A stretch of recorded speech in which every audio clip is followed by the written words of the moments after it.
Alejo Martelo, hace rato no he escuchado tu voz. Cuéntanos. Hola,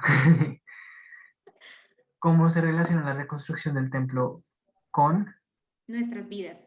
Hemos estado hablando de una analogía, creo que es de Crónicas, donde decíamos que la construcción del templo de Jerusalén es como algo en nuestras vidas, como que.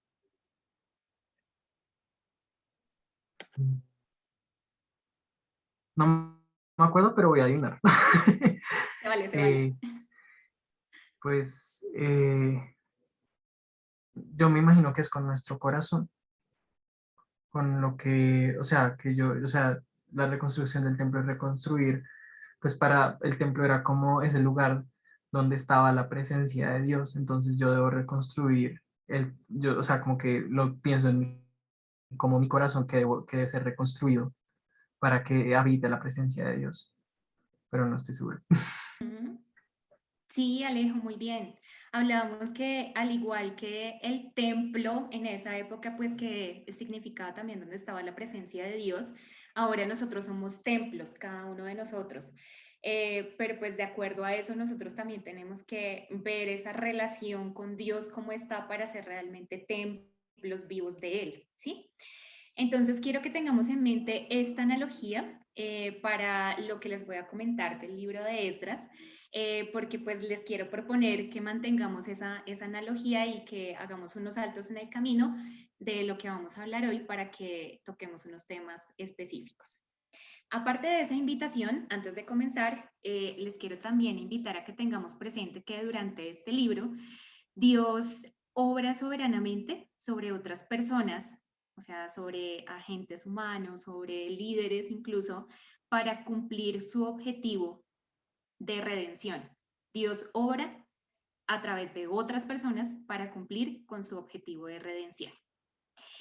Y bueno, ya para entrar en materia, vamos a dividir este libro en dos partes. La primera parte, que va del capítulo 1 al 6, que trata sobre el regreso de los exiliados y la reconstrucción del templo, y del capítulo del 7 al 10, que habla sobre el regreso de Esdras y la restauración del pueblo.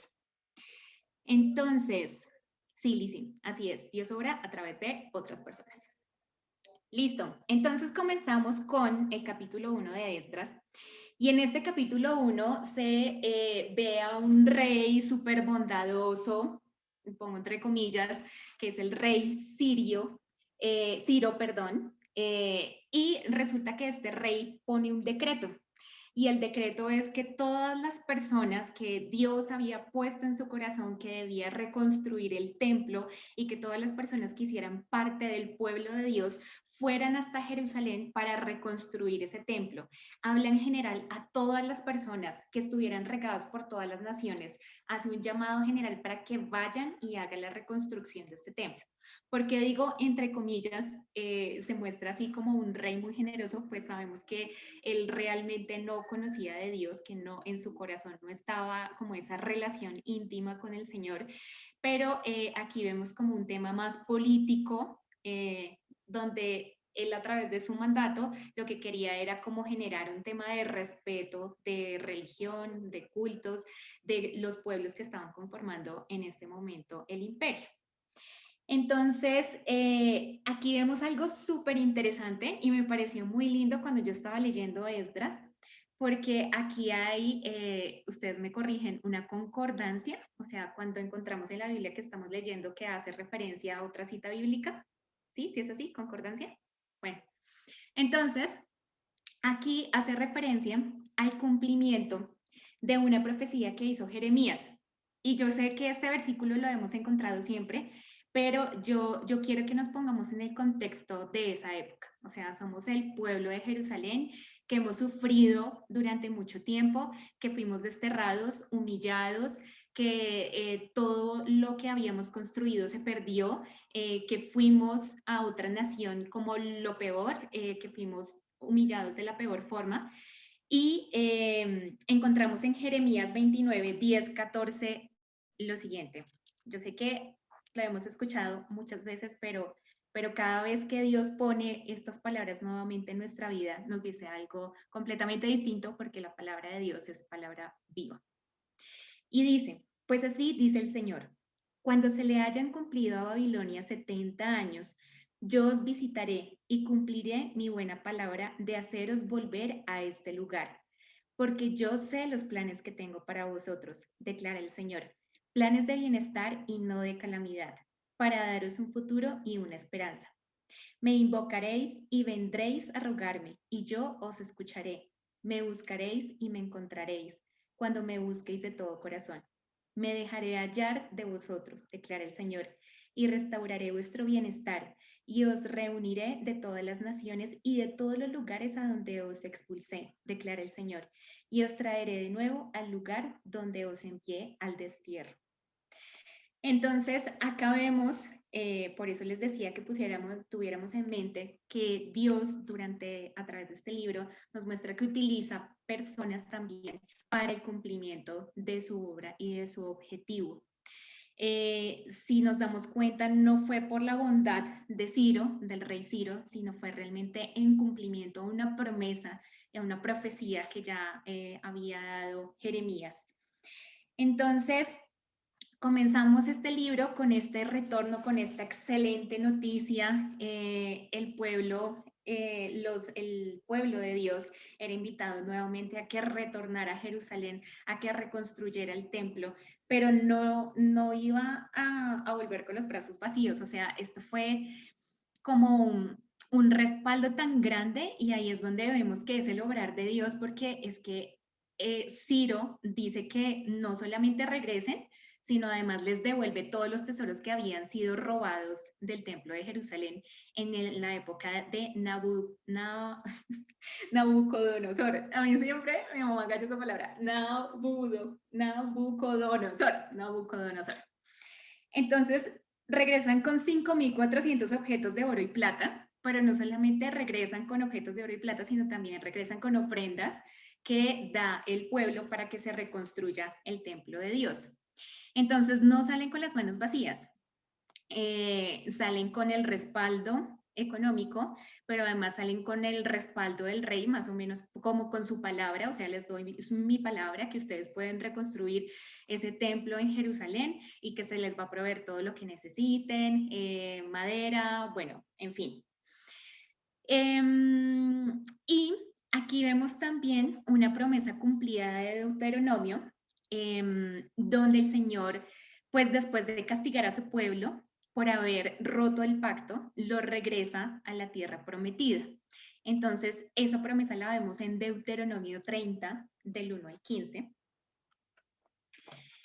Y dice, y sucederá que cuando todas estas cosas hayan venido sobre ti, la bendición y la maldición que he puesto delante de ti, y tú las recuerdas en todas las naciones donde el Señor tu Dios te haya desterrado, y vuelvas al Señor tu Dios y tus hijos, y le obedezcas con todo tu corazón y con toda tu alma, conforme a todo lo que yo te ordeno hoy, entonces el Señor tu Dios te hará volver de tu cautividad y tendrá compasión de ti y te recogerá de nuevo de entre los pueblos a donde el Señor tu Dios te haya dispersado.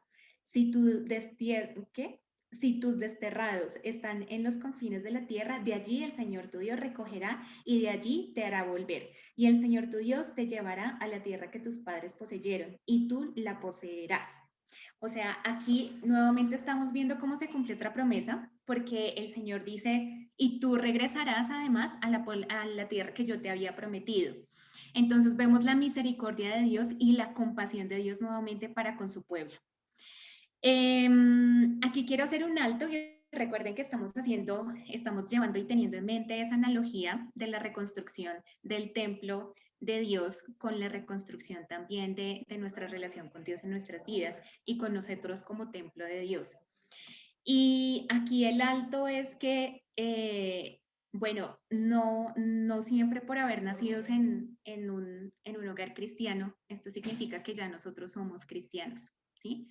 Hay un momento en nuestra vida donde nosotros decidimos reconocer a Jesús como nuestro Señor y nuestro Salvador. No sé a qué edad lo han hecho, a los 5 años, 3 años, a los 15, 25 años, a los 32, no sé si aún no lo han hecho, pero aquí vemos que realmente Dios siempre como que propicia el lugar, el momento, nos pone las personas en el camino para que eso suceda. O sea, es tal el amor de Dios que Él siempre nos espera de regreso y Él quiere que estas promesas que hemos leído hasta el momento, tanto en Jeremías como en Deuteronomio, sean en nuestras vidas. Que esos planes que Dios tiene de bien para nosotros sean efectivos, que a pesar de todo lo que haya pasado en nuestra vida, independientemente de lo que sea, si nosotros volvemos nuestros ojos a Dios y lo buscamos, Él va a estar ahí siempre para nosotros. Entonces, quiero que recuerden ese momento cuando dijeron sí, cuando reconocieron Jesús es mi Señor y mi Salvador. Y quiero que lo recuerden porque muchas veces, tal vez en nuestro camino tenemos como referencia a personas y está bien, pero no podemos olvidar que de fondo quien generó que todo esto sucediera es Dios. Y así como decía Liz y como nos invitaba al comienzo de nuestra previa, que este sea un momento para alabar al Señor por eso, porque ha puesto en nuestro camino personas, situaciones, porque ha movido el espíritu de personas también para que nos hablen acerca de Él y para que nosotros nos podamos acercar a Él y reconstruir esta relación, reconstruir ese templo para con Él. Entonces, continuando, ya estaba la orden de Ciro, ya les dijo, regresen a Jerusalén, reconstruyan el templo, y entonces comienzan a hacer un listado de las personas que iban a regresar. Este listado están como en una primera parte los nombres de las familias que retornan y en una segunda parte están enumeradas como las ciudades y los territorios. Aquí hay algo muy importante porque resulta que en estas listas primero se mencionan a los laicos antes que el pueblo. Em, Perdón, primero se mencionan a los laicos antes que los sacerdotes y esto quiere decir que el pueblo es muy importante para la reconstrucción y para todo lo que se venía en adelante. O sea, no solamente los líderes eran importantes, sino sobre todo el pueblo, la participación de todos, de todo el pueblo.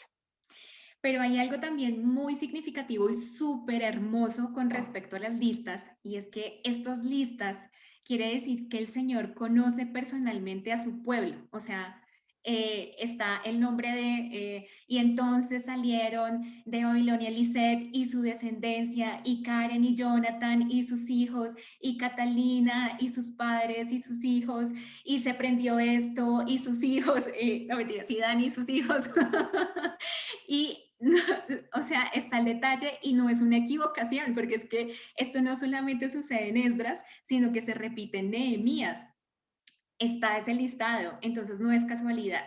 Y aquí lo que sucede es que el Señor nos muestra que conoce personalmente a su pueblo por nombre, pero además que la relación entre el Señor y su pueblo es un vínculo de amistad muy íntimo, ¿sí? O sea, nos conoce a cada uno de nosotros y nuestro vínculo, ese pacto que tenemos con el Señor es de intimidad. Entonces, ¿qué pasa acá? Aquí también haciendo nuestro paralelo dentro de la reconstrucción de nuestra relación con el Señor, Él nos ha llamado. No, no fuimos nosotros quien lo escogió, Él nos llamó a nosotros. Creo que esto lo hemos escuchado en muchas ocasiones, pero qué lindo que sea una oportunidad para recordar que fue a través de ese pacto, de esa relación íntima con Dios, que Él me conoce personalmente y me llama con su nombre, me llama por mi nombre y me conoce a mí como Andrea y conoce cosas incluso que yo no conozco, pero que me invita y que me llama a reconstruir esa relación con Él. Bueno, entonces continuando con el relato de lo que sucede en Esdras, aparecen dos personajes muy importantes. Uno es Zorobabel y el otro es Jesúa. Zorobabel es reconocido como el líder civil y Jesúa es como reconocido como el líder espiritual. ¿Qué pasa con Zorobabel? De hecho, su nombre indica descendiente de Babilonia y esto implica que él nace en Babilonia durante el exilio. Sin embargo, dentro de su línea genealógica, pues vemos que él es descendiente de David y hace parte de la genealogía de Jesús. Y pues es el responsable de sentar las bases del pueblo como líder civil. Por su parte, Jesúa es, él es el líder espiritual y resulta que ya cuando salen de Babilonia y se van para Jerusalén allá a emprender su misión, salen más o menos aproximadamente 42.370 personas y resulta que apenas llegan, lo primero que hacen es edificar un altar a Dios. Pues aún no tenían el templo, pero lo que hacen es edificar un altar y ofrecer holocausto. Recordemos que el holocausto era la base sobre la cual el pueblo pecador podía vivir en la presencia de un Dios que era santo. ¿Por qué? Porque pues a través del holocausto se podían expiar sus pecados y podían acercarse a un Dios santo. Pero entonces no solamente sucedió esto apenas llegaron a Jerusalén, sino también que celebraron la fiesta de los tabernáculos, como está escrito en la ley de Moisés, y esto es muy importante que lo tengamos en cuenta, como está escrito en la ley de Moisés, y se pone en marcha todo el sistema de sacrificios. Aquí el tema del sistema de sacrificios, recordemos que era también para mantener la relación del pueblo, del pacto, o sea, la relación que ya se había establecido desde las épocas de Moisés. Pero entonces en este mismo momento, pues ellos tienen que asegurarse que cuenten con los materiales, no solamente con los materiales, sino también con los artesanos adecuados para iniciar la construcción. Y entonces comienzan a ver los hombres disponibles, a ver cuáles son los carpinteros, cuáles son los canteros que tienen disponibles, comienzan a traer madera de otros sitios y realmente la construcción del templo inicia después del segundo año que llegan a Jerusalén. Ahí es cuando comienza la construcción del templo. En esta construcción del templo, quienes eran los responsables de esta construcción eran los levitas mayores de 20 años, quienes estaban dirigiendo la obra. Entonces, para todos aquellos que tenemos más de 20 años, pero sobre todo los que tienen 20 años, tener una responsabilidad así es súper grande. Pero ya sabíamos que no era por obra de ellos, sino que tenían y contaban con el respaldo del Señor. Entonces inicia la obra y resulta que apenas se terminan los cimientos, mejor dicho, o sea, esto ocurre una celebración grandísima porque es como un inicio, un comenzar, es como si por fin se está haciendo realidad, lo estamos materializando. Eh, y resulta que los sacerdotes se presentan para alabar al Señor conforme a las instrucciones del rey David. ¿Quién recuerda cómo eran las alabanzas del rey David? O sea, eso era la locura. Botaba la casa por las ventanas, todos sabemos que era súper extrovertido cuando estaba alabando al Señor, que bailaba, danzaba, habían instrumentos, cantores, él también componía alabanzas. Entonces, imagínense cómo fue este nivel de alabanza.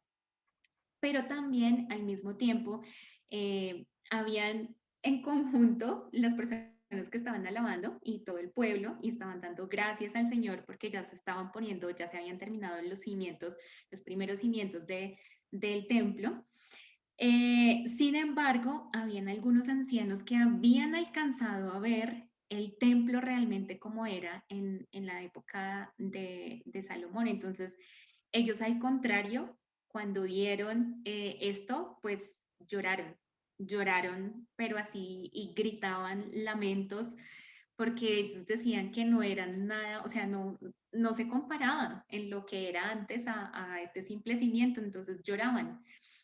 Em, y no se podía distinguir, dice la Biblia, no se podía distinguir entre el clamor de llanto y el clamor de alegría. O sea, era un clamor así grandísimo, pero estaba como encontrado entre llanto y alegría.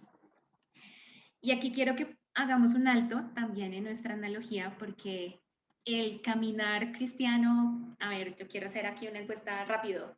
¿Es fácil o difícil? Ahí pueden prender su micrófono y decir fácil, difícil, fácil, difícil, fácil, difícil. Difícil.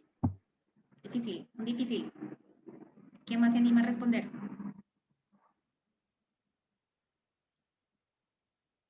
Alejo Martelo. Gaby, difícil.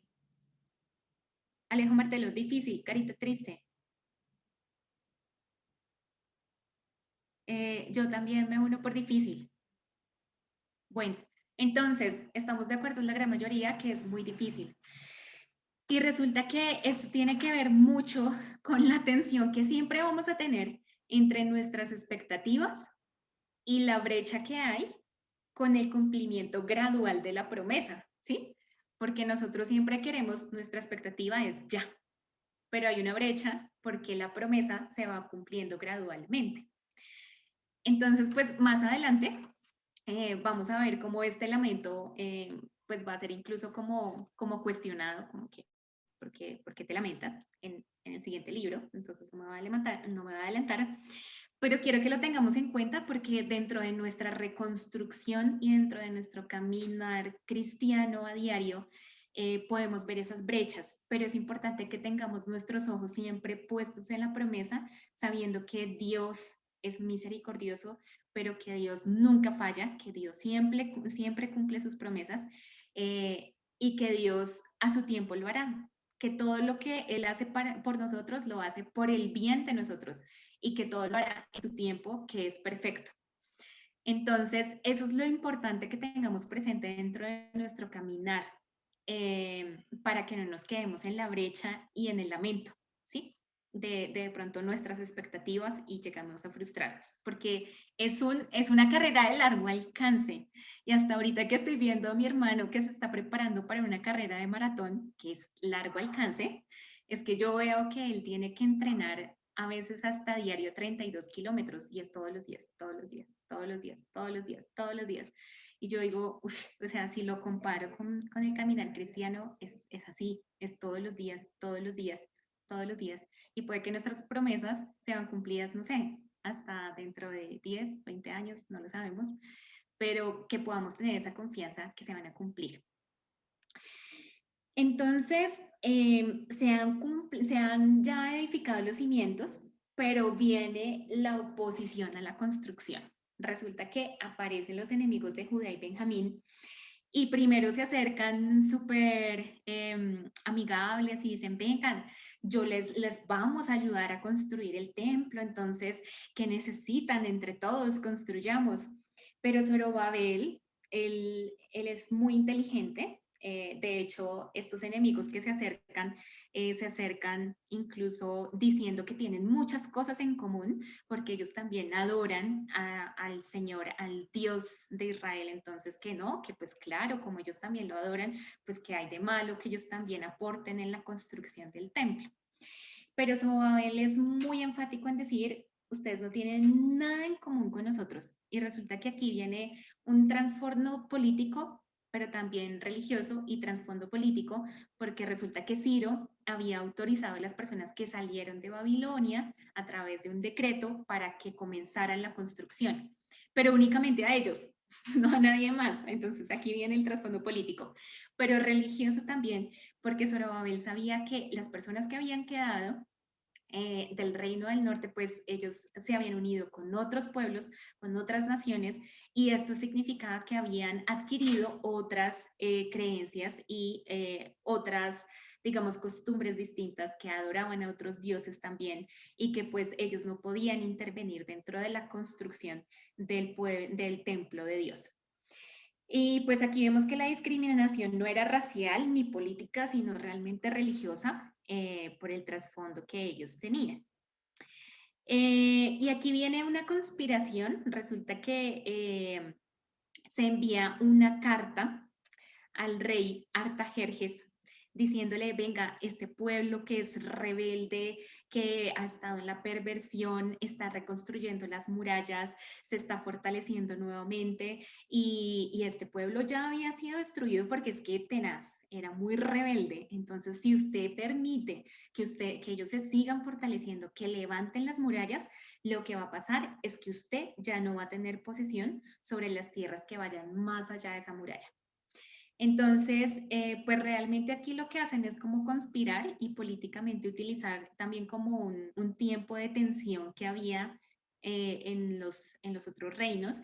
Y pues, ¿qué hace Artajerjes? Pues convencido de que esto era así, incluso lo llevaron a averiguar en escrituras antiguas del imperio sobre el historial del reino y pues en efecto encontraron que por eso habían sido invadidos y desterrados. Entonces, en consecuencia, se para la obra del templo de Dios en Jerusalén. Artajerjes envía un decreto y dice, no, pues esto se detiene y hasta que yo no emita un nuevo decreto, esto ya se va a tener hasta acá. Y se suspende aproximadamente durante 17 años este trabajo. Aquí, 17 años, solamente tengamos en cuenta eso, 17 años. Nuevamente vemos la brecha entre nuestra expectativa y gradualmente cómo se van cumpliendo las promesas del Señor. Y aquí quiero hacer un alto también, porque no sé si hemos sido conscientes, pues en lo personal sí he sido consciente, pero creo que muchas veces hemos detenido nuestra construcción del templo, hemos detenido esa reconstrucción de nuestra relación con Dios, que a mi forma de ver nunca termina. Esta reconstrucción va a durar hasta cuando nos encontremos con Dios en la eternidad. Entonces, la pregunta es, si estamos en este momento con nuestra construcción detenida, ¿por qué motivo es y por cuánto tiempo más lo vamos a prolongar? ¿Por 17 años? ¿Por 5 años? ¿Por 2 días? ¿Por unas horas? Ahí pues solamente dejo la pregunta. Pero resulta que después la construcción se renueva y me parece esto algo súper interesante porque no se renueva porque hayamos tenido un decreto del rey, sino porque vienen unos profetas, Ageo y Zacarías, y hacen una predicación. Ay, espérame que no alcancé a ver qué escribieron por aquí. Chicos, me salió un inconveniente y me tengo que salir, lo siento. Ay, Gaby. Ay, mira. Entonces, estábamos en que llegaron Ageo y Zacarías, o sea, después de estos 17 años, yo creo que el pueblo también estaba como cabizbajo, como triste, como que, salimos, ya llevamos 17 años sin nada de construir el templo, celebramos las bases, pues, y ya de aquí no pudimos más. Sin embargo, llegan Ageo y Zacarías y como respuesta a esa predicación es que comienzan y dicen, nada, manos a la obra y vamos a retomar y vamos a seguir construyendo. Y esto lo encontramos en Ageo 1 del 14 al 15. Entonces dice, y despertó el Señor el espíritu de Zorobabel, hijo de Salatiel, gobernador de Judá, y el espíritu del sumo sacerdote Josué. Bueno, realmente debe ser Jesúa, Jesúa, pero bueno, aquí dice Josué, hijo de Josadac, y el espíritu de todo el remanente del pueblo, y vieron y comenzaron la obra de la casa del Señor de los ejércitos su Dios, el día 24 del mes sexto en el año segundo del rey Darío. Entonces, si lo vemos más adelante en el primer capítulo de Ageo, es algo así como que Ageo los cuestiona y les dice, venga, o sea, no esperen que haya prosperidad en los hogares, no esperen pues que el asalariado pues que le vaya a rendir su dinero, porque es que cómo van a edificar un hogar si el hogar de Dios todavía no está en firme. Entonces, no, tienen que trabajar por eso y no se rindan y pongan manos en la obra para la construcción del templo de Dios. Entonces, decididos y después de esta predicación de Ageo y de Zacarías, comienzan y retoman nuevamente la predicación. Y resulta que se presentan nuevamente los opositores de la construcción, pero pues ya como en otro aire, ya ha pasado mucho tiempo, no son las mismas personas que llegan a oponerse y de una manera como no tan hostil. Entonces llegan a preguntarles, bueno, ¿quiénes son ustedes? ¿Quién les dio permiso para retomar esta obra? Y también gracias a la misericordia de Dios no detienen inmediatamente la obra, sino que esperan a que el rey Darío, ya que estaba en esa época, se entere a través del comunicado y entregue una respuesta a ese comunicado para tomar una decisión si continúan o si detienen la construcción. Entonces ellos continúan construyendo, tarará, y dentro de esa respuesta que le hacen estas personas, los ancianos responden, pues, como haciendo referencia al decreto inicial por parte del rey Ciro. Y le dicen, pues sí, nosotros estamos reconstruyendo esto porque el rey Ciro nos envió, hay un decreto, ustedes pueden ver dentro de todo el historial que ustedes tienen allá en el reino, allá está el decreto que él nos respalda dentro de la construcción del templo. Y pues así fue. También revisaron el historial, o sea, antes había obrado en contra de la construcción y ahora a favor.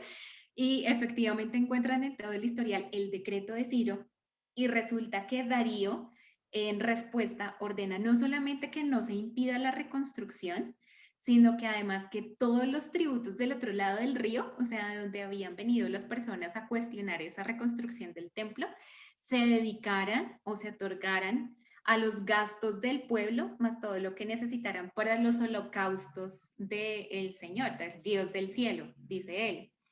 E incluso dice que los que incumplan ese decreto, o sea, que quiten una viga de su casa de madera, que se cuelguen sobre ella y que sea destruida su casa. O sea, ahí sí no hay nada que hacer, o lo cumplen o lo cumplen.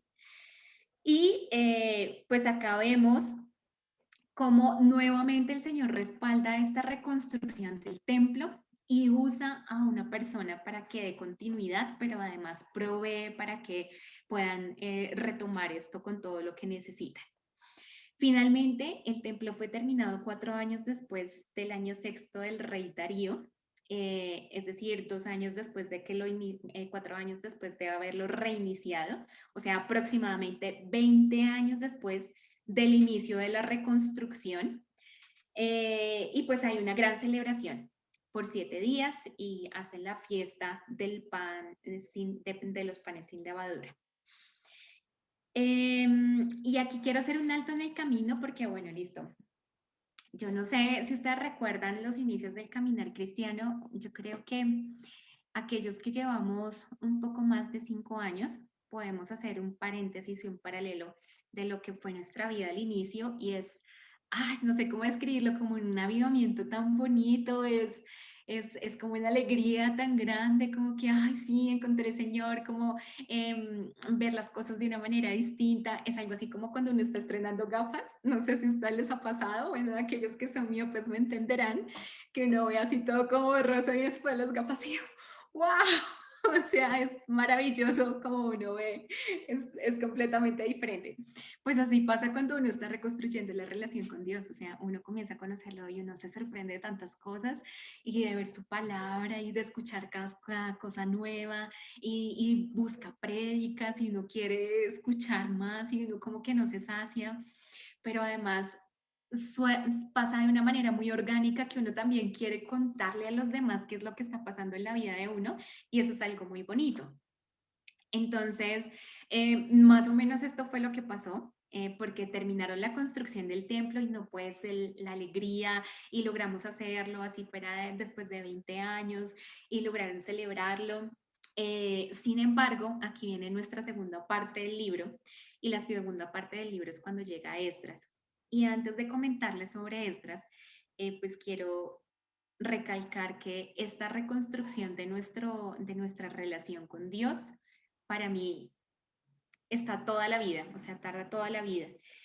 Y es porque estamos en construcción continua nosotros mismos. O sea, no, aquí no vamos a ser perfectos. Dios sabe que no lo vamos a hacer. En nuestras fuerzas no lo podemos. Necesitamos del apoyo de Dios.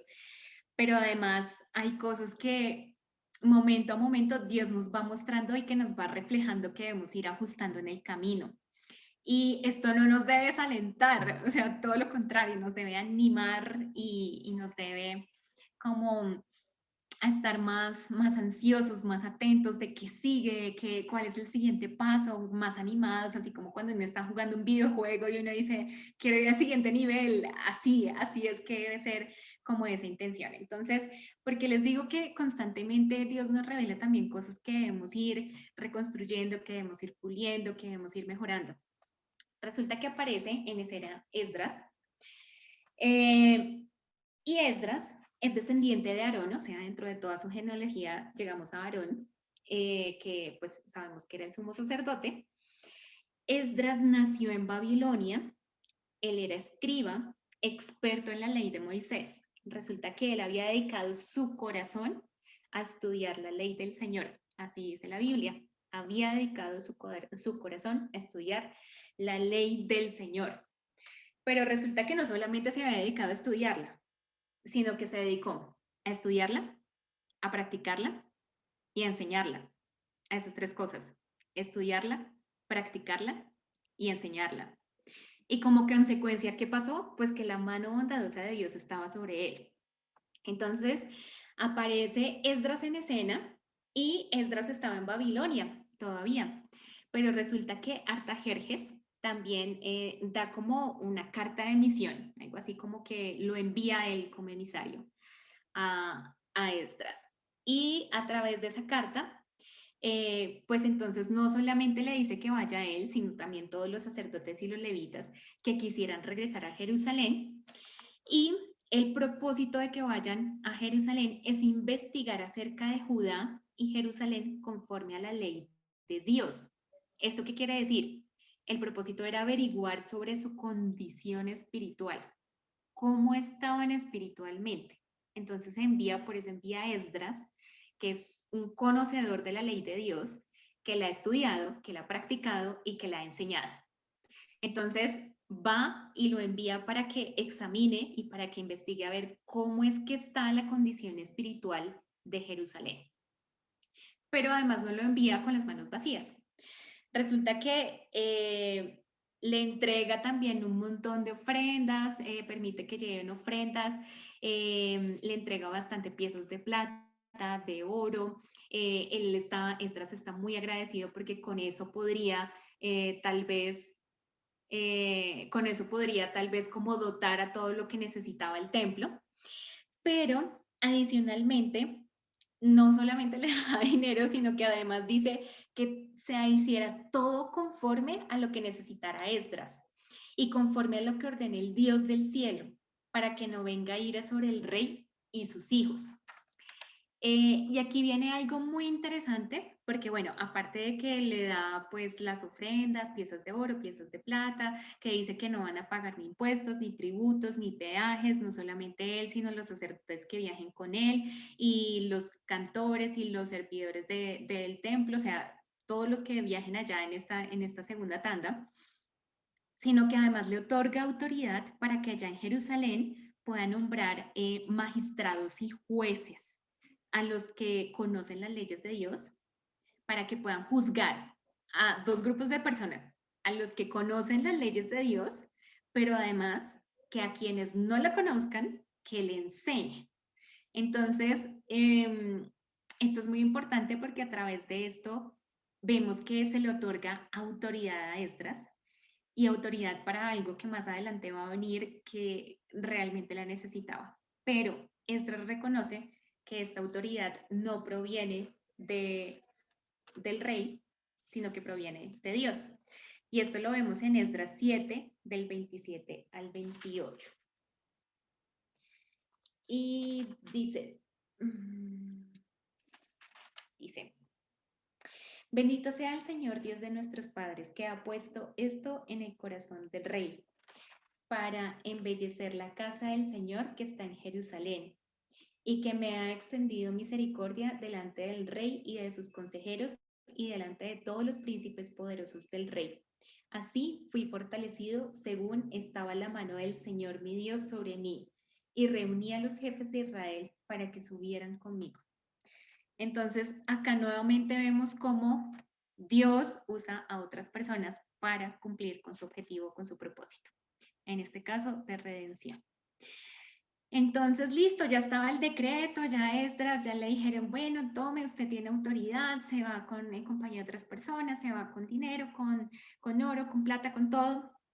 Pero adicionalmente se hizo un listado también de las personas que regresan con Esdras, nuevamente haciendo referencia a que Dios nos conoce personalmente, que Dios conoce personalmente a su pueblo y que la relación con nosotros es íntima. Pero resulta que antes de irse, Esdras pues hace un ayuno delante de Dios e implora por la protección durante el viaje, porque llevaban muchas piezas de oro y plata, pero además porque antes de irse Esdras le dice al rey, yo no necesito ninguna guardia personal, ni necesito que me escolten ni nada, porque el Señor es el que nos cuida y nos guarda. Y quien se atreva a emprender en contra del pueblo del Señor, mejor dicho, se va a encontrar con su ira. Entonces, pues él lo hizo plenamente conocedor de la ley, conocedor de quién era Dios, de su poder, y de esa manera entonces se hizo. Llega Esdras entonces a Jerusalén después de un largo camino de muchísimos kilómetros, y lo primero que hace es, bueno, entregar las piezas de oro, de plata, las ofrendas a quienes estaban a cargo del templo. Y resulta que aquí llega algo súper triste para Esdras. Recordemos que Esdras conocía, practicaba y enseñaba la palabra del Señor. Y resulta que se entera que tanto sacerdotes, levitas, príncipes se habían mezclado con los pueblos de la tierra. Entonces, los pueblos de la tierra, ¿quiénes eran? Cananeos, hititas, fereceos, jebuseos, amonitas, moabitas, egipcios, amorreos. Y aquí, ¿cuál es el desconcierto? O sea, Esdras dice, ¿no aprendemos? ¿En serio? O sea, ya sabemos que hasta el mismo Salomón, el hombre más sabio, se perdió por unirse con personas de otros pueblos. ¿Por qué? Porque nuevamente tomó esas prácticas, comenzaron a adorar otros dioses, entonces como que otra vez, de verdad, o sea, sacerdotes, levitas, príncipes, nuevamente. Y pues este hombre apenas se entera de esto, se rasga las vestiduras, dice que se arranca pelo de su cabeza y de su barba. O sea, ¿cómo sería esa frustración y esa vergüenza que dice, no, ante Dios, que dice, por favor, ¿cómo es esto? Y vemos en Esdras 9:6 cómo se dirige él hacia Dios en este momento. Y dije, Dios mío, estoy avergonzado y confuso para poder levantar mi rostro a ti, mi Dios, porque nuestras iniquidades se han multiplicado por encima de nuestras cabezas y nuestra culpa ha crecido hasta los cielos. Desde los días de nuestros padres hasta el día de hoy, hemos estado bajo gran culpa y a causa de nuestras iniquidades, nosotros, nuestros reyes y nuestros sacerdotes, hemos sido entregados en mano de los reyes de estas tierras, a la espada, al cautiverio, al saqueo y a la vergüenza pública como en ese día. Entonces, es una vergüenza que tiene él, que intercede ante el Señor y dice, de verdad, perdón, de verdad, porque la seguimos embarrando, conocemos tu palabra y aún así estamos desobedeciendo. Eh, Él reconoce también dentro de esta oración, de hecho el capítulo 9 se llama oración de Esdras, y dice, eres justo, porque pues a pesar de todo lo que han hecho, ha permitido que un remanente regrese a Jerusalén para reconstruir el pueblo, para reconstruir el templo, para reconstruir esa relación. Y aún así, a pesar de todo esto que sucede, pues Dios ha sido misericordioso y ha permitido que quede un remanente de su pueblo. Y aquí viene algo, resulta que en esta oración viene una respuesta muy bonita del pueblo, porque a diferencia de todos los otros arrepentimientos, tal vez cuando veíamos de los profetas que como que de alguna forma como que regañaban al pueblo y les decían, oiga, como que despierte, como que todavía no aprenden. Aquí, y el pueblo como que no les hacía caso. Lo que sucede acá con Esdras es que se unen en respaldo a la oración de Esdras, hombres, mujeres, niños, y el pueblo lloraba amargamente, o sea, reconocía que la habían embarrado. E incluso que en respuesta del pueblo ante eso, porque reconocían que habían hecho mal, ellos son los que proponen una solución, y la solución que proponen es un pacto, hacer un pacto de despedir a todas las mujeres e hijos de Jerusalén que venían de otros pueblos. Esto es una decisión muy fuerte, muy dura. O sea, yo no me imagino si yo me hubiera casado con un amorreo, con un egipcio, y yo hubiera tenido hijos, y la decisión no, chao, esposo egipcio, chao hijos, y yo me quedo acá. O sea, es una decisión muy dura, pero creo que decisiones como esas hemos tenido que tomar en nuestro andar, en nuestra vida cristiana, porque hay tal vez personas o situaciones o cosas, no solamente personas, sino cosas en nuestra vida que no nos edifican y que de raíz tenemos que cortar y decir chao y desterrar. Entonces, así termina el libro de Esdras, efectivamente, pues haciendo, ya poniendo en práctica este pacto que pues desde luego no dura días, sino tarda mucho más en cumplirse. Esto lo hacen a través de un trabajo muy juicioso donde se reúnen los jefes de las familias, pero se reúnen también jueces y comienzan a indagar, a investigar quiénes eran esposas o esposos o hijos descendientes de otras naciones y comienzan como este cumplimiento de este pacto y esta despedida de estas mujeres y estos hijos. Así termina entonces este libro, no sin antes nuestro paralelo, nuevamente volviendo a nuestra relación con Dios, donde podemos ver que hay momentos donde se puede parar nuestra reconstrucción de la relación, pero hay momentos también donde al retomar esa reconstrucción vemos cosas, Dios nos muestra cosas en las cuales debemos trabajar y no nos deja solos. Él provee siempre a las personas, Él provee también las situaciones, Él provee todo lo que necesitemos para que volvamos a Él y para que sigamos y continuemos en esta carrera de largo alcance, así como proveyó a Esdras para que fuera a Jerusalén, para que pusiera en evidencia ese pecado nuevamente y para que evitara que se alejara el pueblo de Israel nuevamente de la presencia de Dios. Así sucede en nuestras vidas. Así que, bueno, no nos cansemos de edificar ese templo y que sea nuestra prioridad en nuestro día a día. Nos quedan 10 minuticos, no sé si alguien quiere comentar algo al respecto, que si quieren hablar de algo relacionado o no relacionado.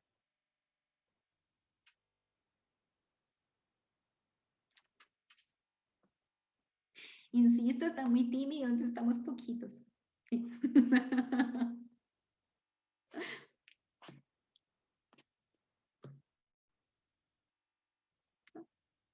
Bueno, bueno, entonces tomemos este tiempo para orar, para poner en las manos del Señor esta noche y también todo lo que sucedió en esta semana. Entonces, amado Dios, te damos infinitas gracias, Señor, por tu palabra.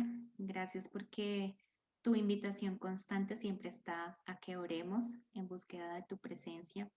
También alabarte, alabar todo lo que haces en nuestra vida, pero también a reconocer tu palabra, a buscar de ella y a cumplir tu palabra, Señor. Gracias porque todo lo que has dejado en tu palabra escrito nos guía y nos muestra el camino correcto. Gracias porque nos permites conocerla, porque nos permites acercarnos a ella y porque a través de tu Espíritu Santo nos muestras y nos revelas verdad en nuestra vida. Gracias, Señor, porque tú eres el que permites que esa palabra dé fruto en nuestra vida y no solamente en la nuestra, sino en la de todos aquellos que están a nuestro alrededor. Te damos gracias por ello y te damos gracias por ese llamado personal que nos has hecho con nombre. Gracias porque nos conoces de una manera íntima y nos amas de una manera infinita. Gracias porque nos has traído, nos has llamado a ti, a tu presencia, a reconstruir ese templo que somos nosotros ahora. Gracias también porque nos provees de todo lo que necesitamos para continuar en esa reconstrucción de tu relación, pero aún gracias porque no te conformas solamente con tenerlo ahí, sino que quieres pulirlo cada día más, porque quieres embellecerlo, porque quieres que sea mucho más lindo, mucho más grande, mucho más hermoso, que esa relación contigo sea mucho más cercana. Gracias porque no te conformas con lo que nosotros podríamos darte, sino que siempre nos llevas mucho más allá y porque siempre nos muestras una etapa diferente y nos muestras también una característica distinta de ti y de tu carácter. Te damos gracias, Señor, por la relación que nos has llamado a establecer contigo, pero aún más te damos gracias por la perseverancia que nos has dado para continuar en ella.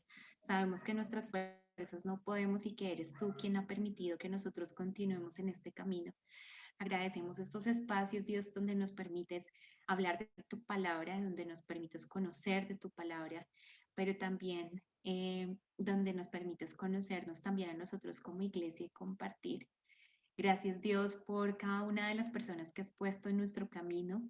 Gracias por tu misericordia, porque has sido tú a través de tu espíritu que los has movido para que nos hable a cada uno de nosotros. Y te pedimos que los bendigas también dentro de cada uno de esos ministerios, Señor. Amado Dios, ponemos en tus manos esta noche y agradecemos infinitamente todo lo que sucedió en el transcurso de esta semana. Gracias por tu cuidado, por tu provisión. Gracias por tu infinito amor.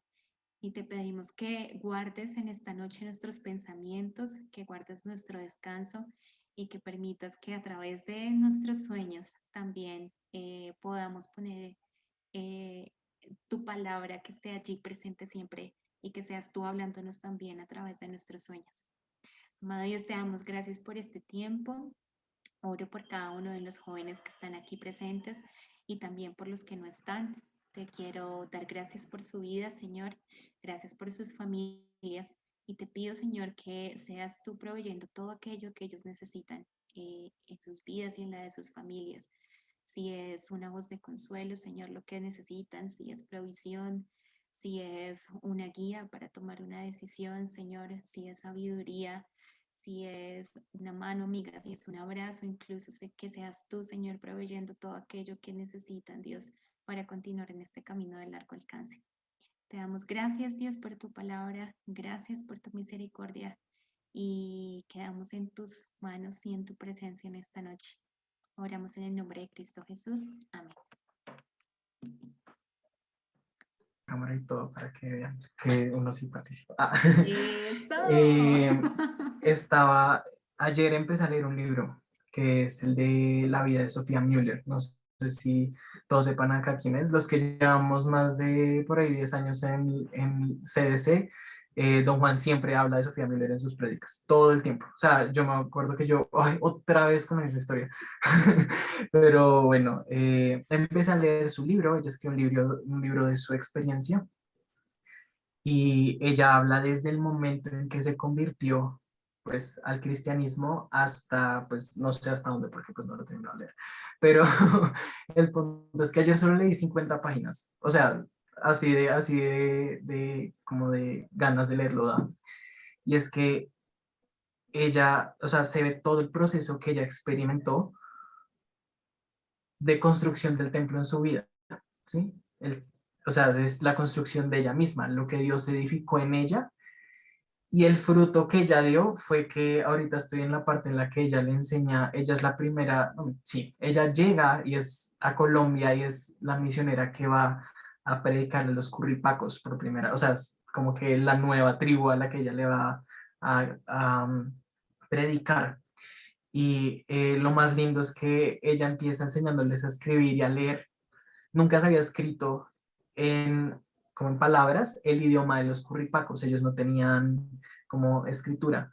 Entonces es muy bonito ver que ella los enseña a leer y de hecho como ella cuenta que con los que ella aprendían, ella iba a otros lugares, a otras zonas, a otras como partes de más abajo en el río, donde había otra parte de los curripacos y ahí encontraba como, pues, o sea, como que llevaba algunas personas que ya habían aprendido a leer y ellos empezaban a leer unos folletos que ella había hecho en Curripaco y la gente no podía de la emoción de ver que ellos podían leer en su idioma, en un papel, ¿sí? Era algo, entonces me acuerdo, yo era un poquito de todo porque me pareció muy emocionante, pero me pareció hermoso, es el fruto del templo que Dios creó en la vida de Sofía Müller y que es lo que estábamos hablando, y que tuvo resto de problemas de eso, ella se fue hasta Pasto para buscar una tribu que no hubiera sido alcanzada y bajó hasta Leticia, y en esa época que eran los 30, pero también es como algo un poco más traído a nuestra época, porque es que uno dice, sí, el templo por allá hace 2000 años, y pues como que uno lo ve muy lejano,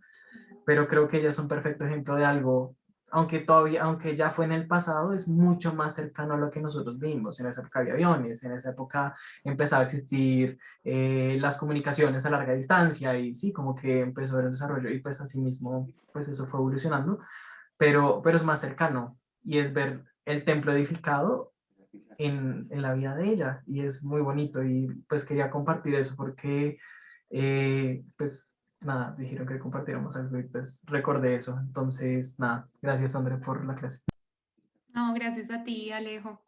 Gracias por la participación, qué bonito. Y sí, es cierto que nuestra relación con Dios en la medida que es más fuerte va dando frutos y impacta a las demás personas.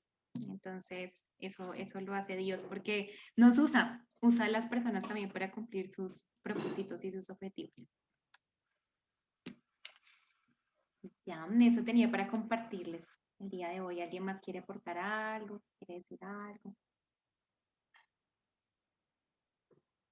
¿Cómo les fue en Semana Santa? Mentira. Bueno, chicos, fue un placer entonces compartir con ustedes. Que descansen, que tengan una linda Andrés, yo noche. quiero decir algo. Dime, Anita. No es más como un anuncio. Que estén todos súper pendientes de las redes sociales, de news y de todo, porque se viene algo muy chévere para los que pues han podido ver las últimas cosas y publicaciones que hemos hecho. Entonces, para que estén pendientes y ya. Gracias, Anita. Bueno, chicos, que tengan una